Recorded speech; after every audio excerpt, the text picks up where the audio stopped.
The vast majority of violent crimes are committed by people under the age of 40. But police in Albuquerque say they're confronting a wave of crimes committed by those way under 40, as in not yet old enough to walk into an R-rated movie alone. A recent incident highlights the issue in graphic detail. The county sheriff's office just released this drone video from an incident in February. It shows two kids, 7 and 9 years old, waving a loaded gun. Police eventually had to fire rubber bullets to scare the kids into dropping the weapon. Put it down, baby. 40 going out. 40, 40, 40. Drop it.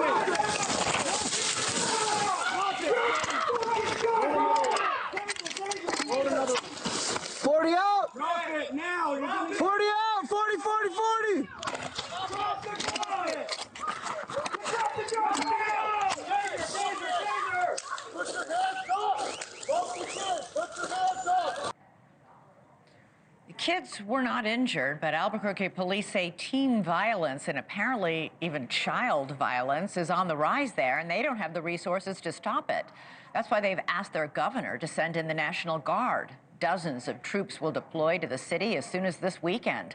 They won't be making arrests or even holding guns, but they're there basically to support police and to help vulnerable community members who are struggling against this wave of violence. NewsNation's Alex Caprariello traveled to Albuquerque to learn more. In the land of enchantment, the city streets of Albuquerque are far from charming.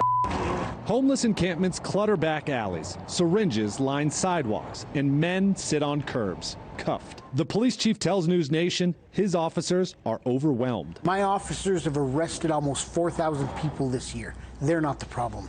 The broken criminal justice system is the problem. APD has not lost control of the city. Everybody else lost their processes, and we're cleaning up the city for them. It's immediately clear to me that crime really is rampant in Albuquerque. Just moments ago, we saw a collision right at that intersection. The suspect taking off on foot. Eyewitnesses say they reported seeing him drop drugs, picked up immediately by others. Now the police have their suspect, but this is the reason why the Albuquerque police chief says that he needs the help from that National Guard. A little bit more. This guy was one of 3 arrests we witnessed in just a half hour in Albuquerque's dangerous Central Avenue corridor. Police tell me he's been wanted for at least 7 different felonies related to drug trafficking. You could see wads of cash pulled from his pockets. With crime like this happening day in and day out, there's an urgent need to get more boots on the ground. Right, everybody knows the National Guard's coming in. 80 of New Mexico's National Guardsmen have volunteered to protect the streets of Albuquerque. They've trained for nearly 300 hours and will begin their street patrols at the end of this month. Have you thought about hurting yourself or killing yourself? NewsNation received behind-the-scenes access to their latest training about intervening in a moment of crisis. It does hit home, and I do hope that this helps out the community. Find a way to adapt. The supporting role of the Guard members is limited. They won't carry guns, and they can't make arrests. But their daily presence frees up local officers to focus on more pressing matters, like the rise in juvenile crime. Put the gun down. The Bernalillo County District Attorney's Office says violent crime among teens has skyrocketed 60% since 2022. And in a one-on-one sit-down with the district attorney, he revealed he's charged 46 different minors with murder in the last 2 years alone. That'll make your stomach sick. That's an unbelievable statistic. It is an unbelievable statistic, and it's heartbreaking. We're starting to get a handle on overall violent crime, except for this one piece of juvenile crime. It's going in the absolute wrong direction. One of the more alarming cases of homicide playing out in the Bernalillo County courts is this one. Police say 3 kids deliberately plowed into 63-year-old cyclist Scott Habermel and left him for dead. Just bump in, bruh. The shocking video of the hit and run, surfacing nearly a year later on social media, shows the moment just before the teens carry out the ruthless attack. Police say the car was stolen, and you can see the 11-year-old in the front seat waving a gun.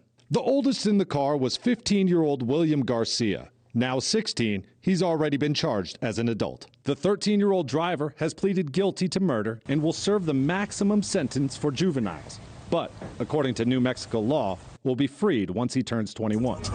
Authorities say the 11-year-old will also be charged with murder when he turns 12 in just a few weeks. The DA says outdated juvenile state laws, which haven't been updated since the 1990s, are partially to blame. So for now, the buck stops with our state government. So now the buck stops with all of us on the ground, and I can't prosecute my way out of this. This has to be an entire community effort. We need to come together, recognize this is a problem, and make sure we build in consequences. Habermel's widow, giving a victim impact statement last week, says she's not ready to forgive. But she hopes all of New Mexico, from the governor to the guard to the cops to the parents, all figure out a way to make the streets safer. More than half of the National Guardsmen volunteering for this mission are locals to Albuquerque. So they want to reassure their neighbors that this is their community too, and they want to protect it from both violent teenagers and rampant drug use like we've seen from just our few days here.